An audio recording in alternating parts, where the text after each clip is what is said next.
Good morning, students. Today we are going to cover the topic of role of nurse in crisis. So, under this presentation, we are going to cover role of nurse and modalities of crisis intervention.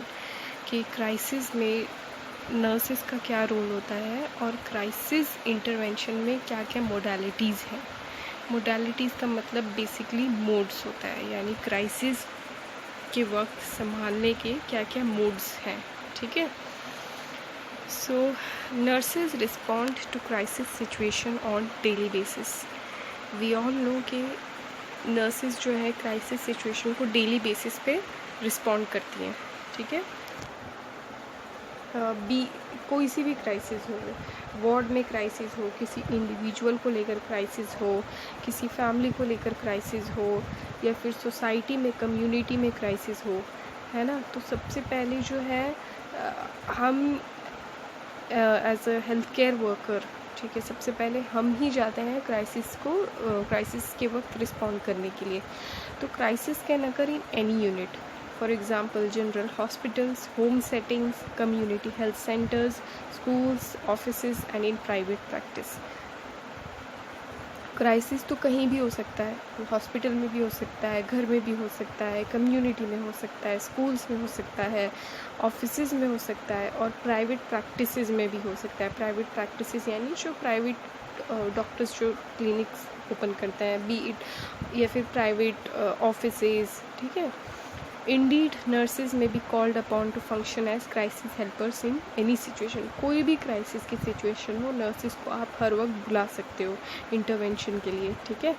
तो ये nurses का role होता है. अब आप as a nurse कैसे crisis को overcome करोगे. ठीक है. आपका रोल तो आपको बता दिया गया है कि आपको रिस्पॉन्ड तो करना ही है क्राइसिस में, but how will you respond. आप रिस्पॉन्ड कैसे करोगे. तो उसके हमारे स्टेप्स होते हैं. सबसे पहला स्टेप जो है एज़ यूजुअल, ठीक है, हमारा सबसे पहला स्टेप होता है असेसमेंट करना. हम पेशेंट्स का भी सबसे पहले जो है प्लानिंग करने से पहले, गोल्स बनाने से पहले, डायग्नोस करने से पहले हम सबसे पहले क्या करते हैं, हम असेसमेंट करते हैं. ठीक है. So the first step of crisis intervention is assessment. During this phase, the nurse collects data regarding the following factors. आप सबसे पहले जो है जो असेसमेंट करोगे, तो आप किस चीज़ का असेसमेंट करोगे. आप ये जो डेटा है ये फाइंड आउट करोगे. ठीक है. आप डेटा फाइंड आउट करोगे. कौन कौन सा डेटा. प्रेसिपिटेटिंग इवेंट और स्ट्रेसर. अब एक इंडिविजुअल है या एक सोसाइटी है, वहाँ पे कोई क्राइसिस हुआ है, तो सबसे पहले आपको असेसमेंट करना है. सबसे पहले असेसमेंट में आप क्या करोगे, आप जिस वजह से वो क्राइसिस हुई है उस इवेंट को फाइंड आउट करने की कोशिश करोगे. ठीक है. प्रेसिपिटेटिंग इवेंट या फिर प्रेसिपिटेटिंग स्ट्रेसर. क्राइसिस में अगर इंडिविजुअल आया है तो उसके पीछे क्या रीज़न था, आप उसको फाइंड आउट, उसको असेस करोगे. अगर सोसाइटी में सबके बीच में क्राइसिस आई है तो उसके पीछे क्या रीज़न था, उसको फाइंड आउट करोगे. एग्ज़ाम्पल है, अभी हम ले सकते हैं ये कोविड-19. ठीक है. ये जो कोविड-19 स्टार्ट हुआ है तो हम क्वारंटाइन में हैं, तो आपको भी पता है कि ये भी एक क्राइसिस ही है. तो इसमें सबसे बड़ा जो है, सबसे मेन रोल जो है हेल्थ केयर वर्कर्स ही हैं, उनका ही सबसे मेन रोल है. They are the front liners. ठीक है. तो आप इस वक्त अपना एग्ज़ाम्पल लगा सकते हो. तो वो यही कोशिश करते हैं ना, हम जब कोई बीमारी फैली थी तो सबने यही फाइंड आउट सबसे पहले यही कोशिश किया था कि आई कहाँ से. व्हेन दे न्यू कि ये चाइना से आया है तो उन्होंने सारे जो फ़्लाइट्स है वो सब बंद कर दिए थे वहाँ के, है ना. तो प्रेसिपिटेटिंग इवेंट को फाइंड आउट कर लिया था. वैसे ही हर क्राइसिस में हमें प्रेसिपिटेटिंग इवेंट को फाइंड आउट करना होता है. ठीक है. तो कोविड-19 में प्रेसिपिटेटिंग इवेंट जो ये था कि कोविड-19 जो स्टार्ट हुआ था ये चाइना से स्टार्ट हुआ था. Now patients perception of the event और स्ट्रेसर. अब आप एज अ नर्स और क्या असेस करोगे, आप जो पेशेंट है जिसके साथ वो क्राइसिस हो रही है, आप ये असेस करोगे कि वो इस इवेंट को, वो इस क्राइसिस को कैसे देख रहा है, कैसे परसीव कर रहा है. है ना, कैसे समझ रहा है वो, क्या इसको बहुत ज़्यादा लाइफ थ्रेटनिंग समझ रहा है, या फिर वो ये सोचता है कि नहीं ये क्राइसिस आई है मैं इन्हें सॉल्व कर लूँगा, या वो ये सोचता है कि नहीं अब मेरी ज़िंदगी तबाह हो गई है, बर्बाद हो गई है। तो उसका परसेप्शन जो है आप उसको फाइंड आउट करोगे, ठीक है।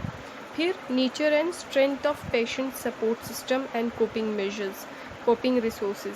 आप जो है पेशेंट का सपोर्ट सिस्टम को एसेस करोगे, इसका कि पेशेंट का सपोर्ट सिस्टम कौन कौन है भी कि नहीं है, फैमिली है या फ्रेंड्स हैं या फिर रिसोर्सेज है, क्या ये इतना समझदार है कि ये क्राइसिस को ओवरकम कर सकता है, क्या इसके पास इतने कोपिंग मेजर्स हैं, क्या इसके पास इतने कोपिंग स्किल्स हैं कि ये क्राइसिस के वक्त कोप कर सकता है, ठीक है। तो वो भी आप असेस करोगे, नेचर और स्ट्रेंथ पेशेंट के सपोर्ट सिस्टम का, ठीक है।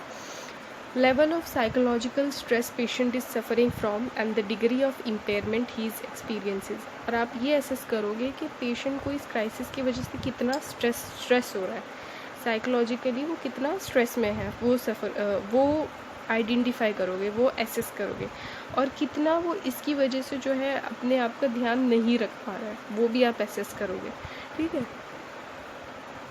अब आपने जो है क्राइसिस सिचुएशन को एसेस कर लिया, चाहे वो इंडिविजुअल के साथ हो, चाहे वो सोसाइटी में हो, चाहे वो कम्युनिटी में हो, ठीक है। आपने सबसे पहले जो हमारा था स्टेप असेसमेंट, वो आपने कर लिया।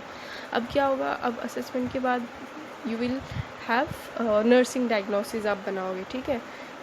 तो the primary nursing diagnosis in crisis intervention are, जो कॉमन हम प्राइमरी नर्सिंग डायग्नोसिस यूज़ करते हैं क्राइसिस के वक्त, वो ये है ineffective individual coping, ineffective family coping and altered family process. ये एग्जाम्पल हैं, ठीक है।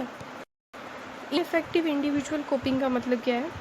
Ineffective individual coping refers to inability to ask for help, problem solving और मीट रोल एक्सपेक्टेशंस। मतलब इंडिविजुअल जो है क्राइसिस में कोप अप नहीं कर पा रहा है, ये आप नर्सिंग डायग्नोसिस बना सकते हो कि वो कोप अप नहीं कर पा रहा है उस क्राइसिस में। तो कैसे कोप अप नहीं कर पा रहा है, क्या क्या जो है एग्जाम्पल है?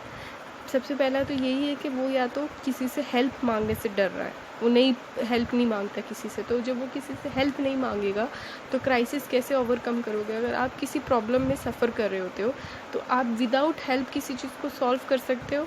नहीं ना।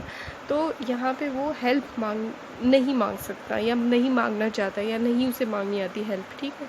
तो ये हो गया हमारा एग्जाम्पल इनइफेक्टिव इंडिविजुअल कोपिंग का। फिर और क्या एग्जाम्पल है? प्रॉब्लम सॉल्विंग, वो प्रॉब्लम को सॉल्व नहीं कर पा रहा है। और फिर मीट रोल एक्सपेक्टेशंस, अगर उसकी जो गिवन रोल है, फॉर एग्जांपल फैमिली में फादर का रोल होता है, ठीक है, तो वो अपने फादर को रोल को पूरा करने की कोशिश करता है। मदर के रोल होता है, मदर अपनी रोल पूरा करने की कोशिश करती है कि मैंने खाना टाइम पे बनाया, बच्चों को खाना दिया, है ना।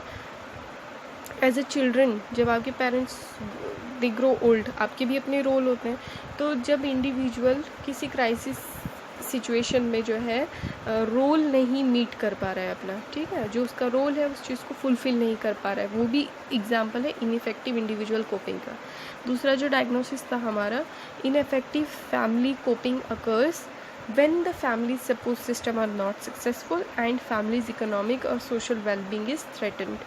इनइफेक्टिव फैमिली कोपिंग, यानी फैमिली भी हेल्प नहीं कर पा रही है। तो ये एक डायग्नोसिस हो गया कि फैमिली भी कोप नहीं कर पा रही क्राइसिस से। उसके पीछे क्या रीज़न हो सकता है? ये तो यही हो सकता है कि फैमिली का सपोर्ट सिस्टम ही खुद ख़राब हो, वो सक्सेसफुल ना हो, ठीक है, उनका सपोर्ट सिस्टम ही अच्छा ना हो, वो हेल्प ही नहीं करना चाहते हो अपनी फैमिली में आपस में एक दूसरे की। ये और दूसरा रीज़न क्या हो सकता है? एग्जाम्पल, फैमिली की इकोनॉमिक कंडीशंस अच्छी ना हो, ठीक है। इकोनॉमिक कंडीशंस अच्छी होती हैं तो क्राइसिस हम बहुत सारी जो है रिजॉल्व कर सकते हैं। अब यहाँ पे अगर इकोनॉमिक कंडीशन ही अच्छी नहीं है तो ये इससे भी डिफ़िकल्टी हो सकती है कि फैमिली में दरार आए, ठीक है। तीसरा जो हमारा डायग्नोसिस था वो ये था अल्टर्ड फैमिली प्रोसेस। मतलब फैमिली का जो प्रोसेस है, फैमिली जो है वो उसमें जो लोग इंडिविजुअल्स हैं उनके आपस के बीच में जो है अल्ट्रेशंस आ जाए, ठीक है, मतलब आपस में उनकी ना बने क्राइसिस के वक्त। तो ये क्यों हो सकता है? Altered family process result when family members are unable to adapt to the traumatic experience constructively। मतलब फैमिली कोई ट्रॉमेटिक एक्सपीरियंस हुआ है, कोई क्राइसिस हुआ है, जैसे कि पासिंग अवे ऑफ फादर या फिर पासिंग अवे ऑफ मदर, तो ये सबके लिए डिफ़िकल्ट हो जाता है, किसी एक के लिए तो नहीं होता है ना। जो उनके पार्टनर होते हैं उनके लिए भी डिफ़िकल्ट होता है, जो उनके चिल्ड्रन होते हैं उनके लिए भी डिफ़िकल्ट होता है ना। सबके लिए इक्वली डिफ़िकल्ट होता है, कोई भी जो है उस सिचुएशन को ईज़िली नहीं कोप अप कर पाएगा। तो यहाँ पे सबको सपोर्ट चाहिए, लेकिन सबको ही सपोर्ट चाहिए तो कौन एक दूसरे का सपोर्ट करेगा, समझ रहे हो आप? ठीक है, मतलब मदर, अगर फादर की डेथ हुई है तो मदर को भी सपोर्ट चाहिए, चिल्ड्रंस को भी सपोर्ट चाहिए। तो जब वो एक दूसरे की ही नहीं सपोर्ट कर पाएंगे, जब उनको खुद का इक्वल लॉस हुआ है ना, तो वो कंस्ट्रक्टिवली जो है एक दूसरे की हेल्प नहीं कर पाते। तो ये उसका एग्जाम्पल है, अल्टर्ड फैमिली प्रोसेस का एग्जाम्पल ये है। अब आपने असेस कर लिया था, आपने नर्सिंग डायग्नोसिस बना ली, अब आप प्लान करोगे। ठीक है, क्या प्लान करोगे? In planning the previously collected data is analysed. आपने जो पहले डेटा कलेक्ट किया है, असेस किया, आप उसको एनालाइज करोगे। ठीक है, आप उसको देखोगे and specific interventions are proposed. अब डेटा के हिसाब से आप अपने जो है इंटरवेंशंस बनाओगे कि ये मैंने असेस किया था उनके फैमिली में या उस इंडिविजुअल को ये प्रॉब्लम है, तो इस प्रॉब्लम को सॉल्व करने के लिए मैंने ये इंटरवेंशन प्लान किया है, ये इंटरवेंशन मैं प्रपोज करूँगी पेशेंट को। ठीक है, तो आप प्रीवियस डेटा को जो आपने असेस किया उसको एनालाइज करके इंटरवेंशंस बनाओगे। ठीक है, during this phase the nurse will undertake the following activities. आप इस फेज पे ये फॉलोइंग एक्टिविटीज़ करोगे। सबसे पहले क्या करोगे आप? Alternative solutions to the problem are explored. अगर कोई प्रॉब्लम है, प्रॉब्लम का सोल्यूशंस, जितने भी सोल्यूशंस हैं आप वो सबको एक्सप्लोर करोगे। अगर आपको 2 सोल्यूशंस हैं तो आप दोनों सोल्यूशन को एक्सप्लोर करोगे। अब क्राइसिस इंटरवेंशन के टेक्निक्स क्या क्या हैं? आप जब कोई इंडिविजुअल क्राइसिस में है, आप एज ए नर्स कैसे उस क्राइसिस को जो है अवॉइड करवाओगे? आप ये सारी जो टेक्निक्स हैं यूज़ कर सकते हो। ठीक है,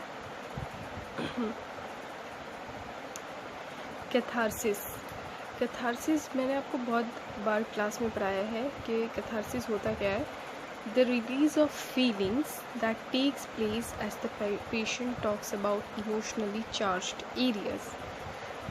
पेशेंट जब अपनी इमोशंस के बारे में शेयर करता है, बात करता है, तो जो वो फीलिंग्स बाहर आती हैं उसको हम बोलते हैं कैथारसिस।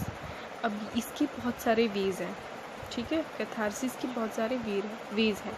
एक तो यही है कि जब पेशेंट बात कर रहा है आपसे, वो अपने इमोशंस के बारे में आपको बता रहा है, तो जैसे जैसे वो आपको बताते जा रहे हैं वैसे वैसे उसकी फीलिंग्स जो है वो बाहर निकलती जा रही हैं। ठीक है, दूसरा वे एक तरीका और है कि आप कैथारसिस का कि आप जो है डायरी में अपने इमोशंस के बारे में, अपने जो प्रॉब्लम हुई उसके बारे में जब आप लिखते हो। कैथारसिस का एक और एग्जांपल ये है कि आपको गुस्सा आ रहा है बहुत ज़्यादा। ठीक है, आपका जो इमोशनल फीलिंग है वो है दैट यू आर एंग्री, बहुत ज़्यादा गुस्सा है। तो अब इस गुस्सा को आप कैसे निकालोगे? कुछ लोग जो है वायलेंट हो जाते हैं, लड़ाई झगड़े में करने लगते हैं,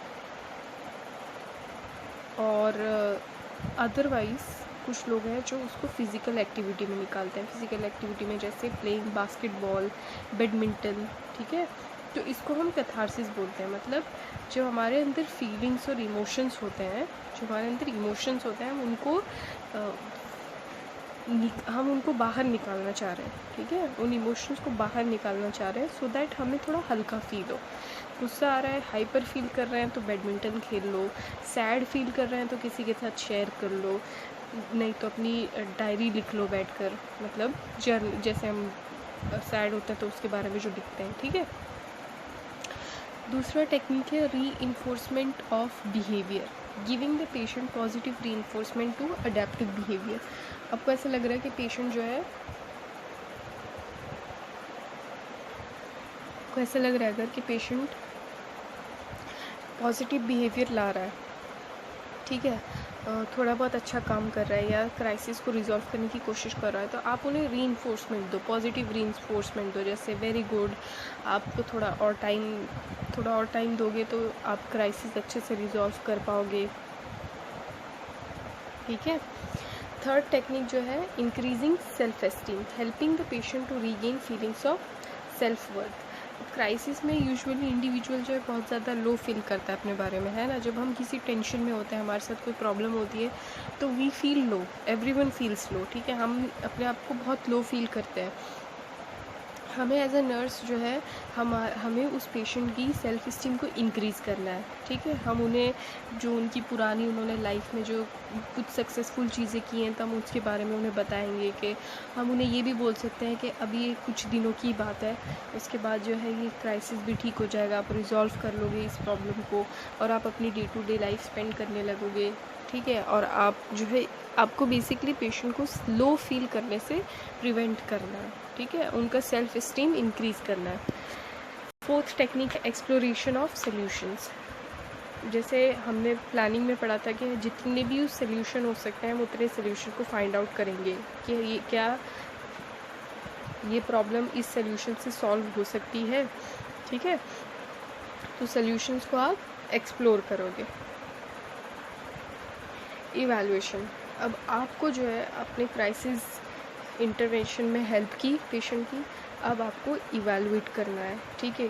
क्राइसिस रिजॉल्व हुई तो भी इवैल्यूएट करना है, नहीं रिजॉल्व हुई तो भी इवैल्यूएट करना है। कैसे इवैल्यूएट करोगे? The nurse and patient review the changes that have occurred. जो जो चेंजेस आए हैं, ठीक है, क्राइसिस के बाद जो जो चेंजेस आए उन सब को आप नर्स और पेशेंट बैठ के रिव्यू करेंगे, ठीक है। The nurse should give credit to successful changes to the patient so that they realize their effectiveness and understand that what they learn from crisis may help in coping with future crisis.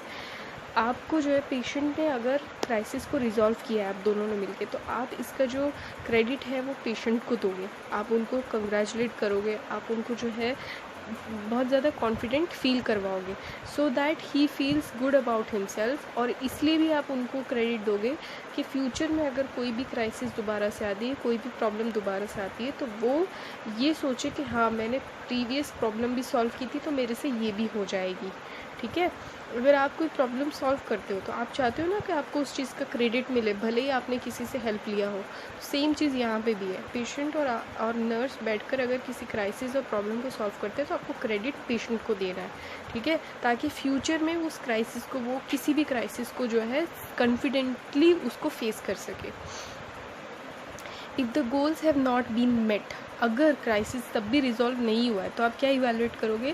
The patient and nurse can return to the first step that is assessment and continue through the phases again.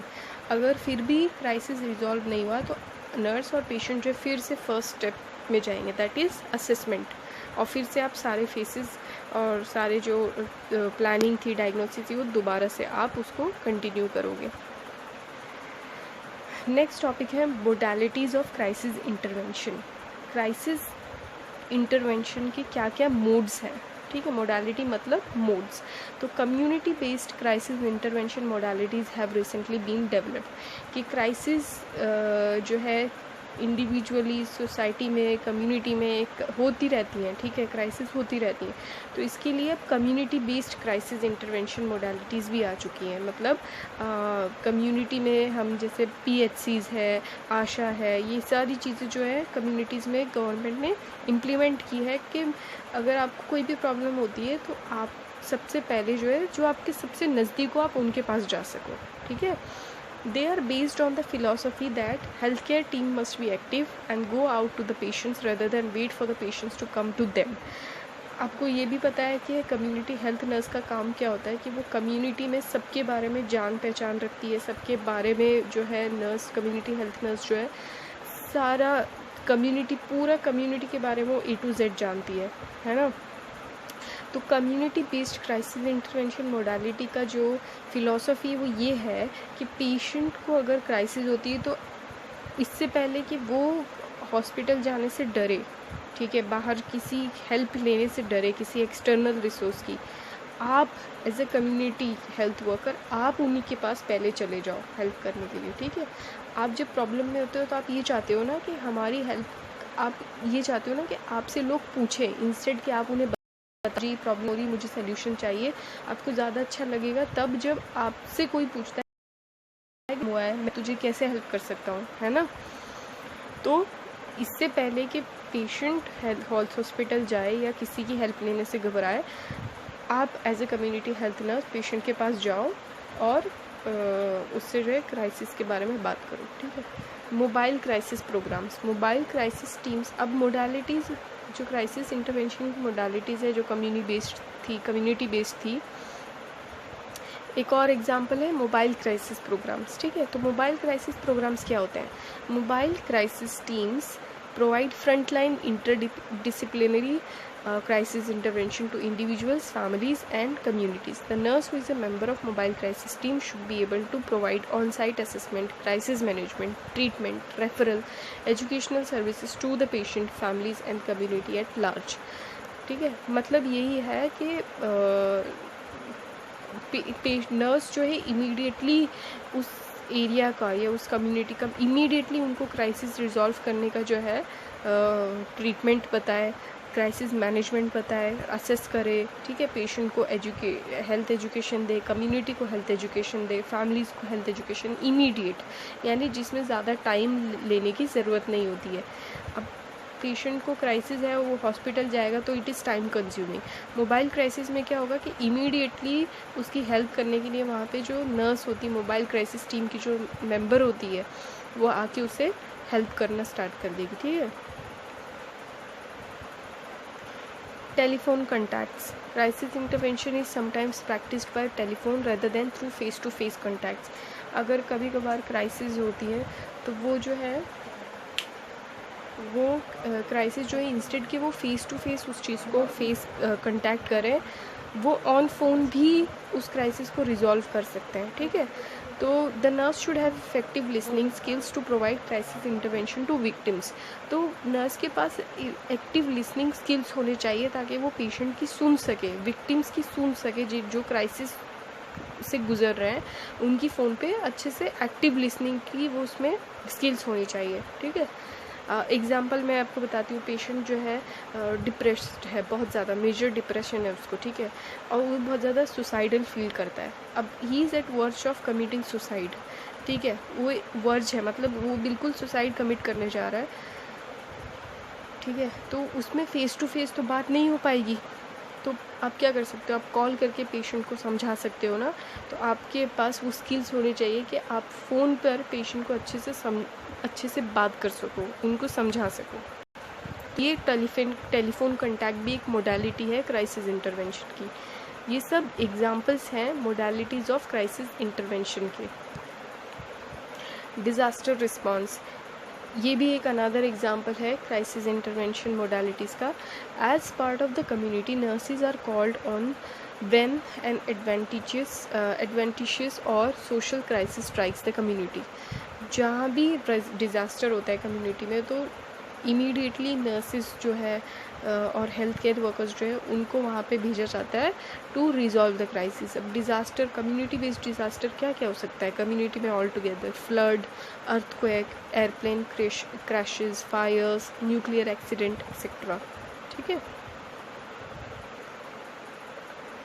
Crisis intervention centres, crisis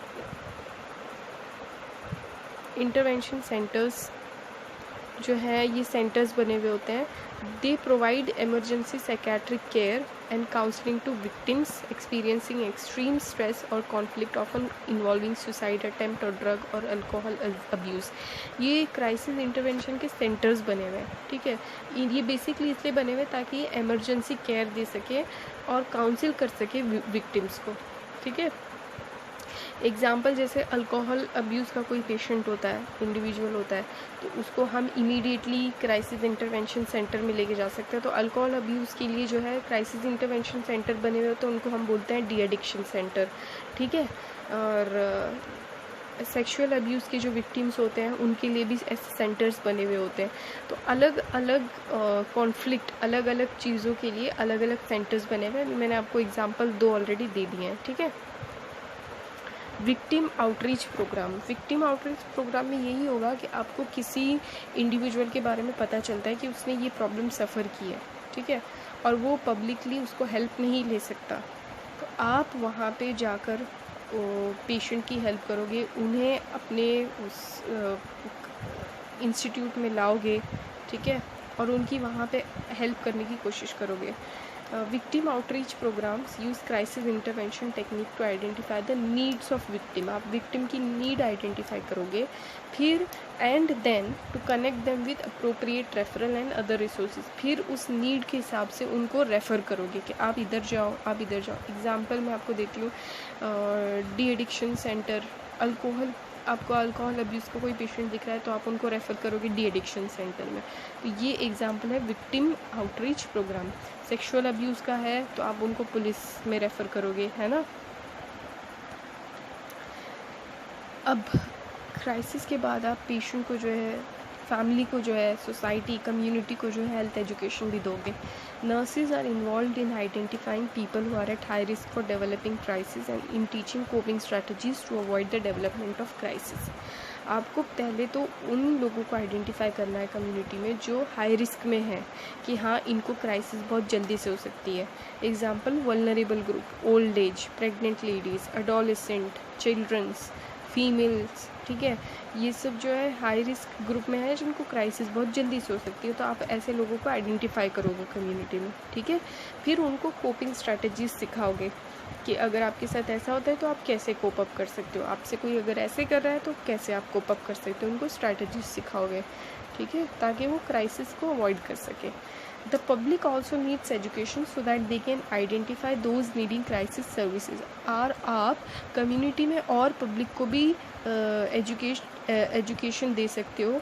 आप उनको public को ये भी समझा सकते हो कि अगर आपको ऐसा कोई बूढ़ा नज़र आ रहा है या कोई फीमेल नज़र आ रही है, कोई एडोलेसेंट नज़र आ रहा है, कोई चाइल्ड नज़र आ रहा है, तो आपको उनकी हेल्प करनी चाहिए क्राइसिस में। आप उनको, पब्लिक को भी एजुकेट कर सकते हो। और क्या क्या आप एजुकेट कर सकते हो पब्लिक को? To be aware of available services. आप उन्हें अवेलेबल सर्विसेज जो है क्राइसिस को फेस करने के लिए, उनके बारे में आप उन्हें बताओगे। Change their attitude so that people will feel free to seek services. और आपको सोसाइटी का, कम्युनिटी का जो एटीट्यूड चेंज करना है ताकि लोग अपने आप से क्राइसिस के वक्त हेल्प मांगने से ना डरें, ना घबराएं, ठीक है। एग्जाम्पल मैं देती हूँ, अल्कोहल अब्यूज़ पेशेंट होते हैं, मेंटली इल पेशेंट होते हैं, या फिर सेक्सुअल अब्यूज़, रेप केसेस जो होते हैं, तो इन सब में लोग पब्लिकली हेल्प मांगने से डरते हैं, ठीक है। तो आपको लोगों का ये माइंडसेट चेंज करना है कि ये अब प्रॉब्लम हुई है तो इसमें विक्टिम की गलती नहीं है, बट विक्टिम को हेल्प करने की ज़रूरत होती है ना। और आप क्या क्या कर सकते हो publicly? You can obtain information about how others deal with potential crisis producing problems. और आप दूसरों के बारे में भी कम्युनिटी में जान सकते हो कि ये इंडिविजुअल इस क्राइसिस को कैसे फेस करता है, इस कम्युनिटी में ये फैमिली क्राइसिस को कैसे फेस करती है, ठीक है। I hope you have understood about this topic, role of nurse. आप दोबारा से लेक्चर सुन सकते हो समझने के लिए, ठीक है। Thank you.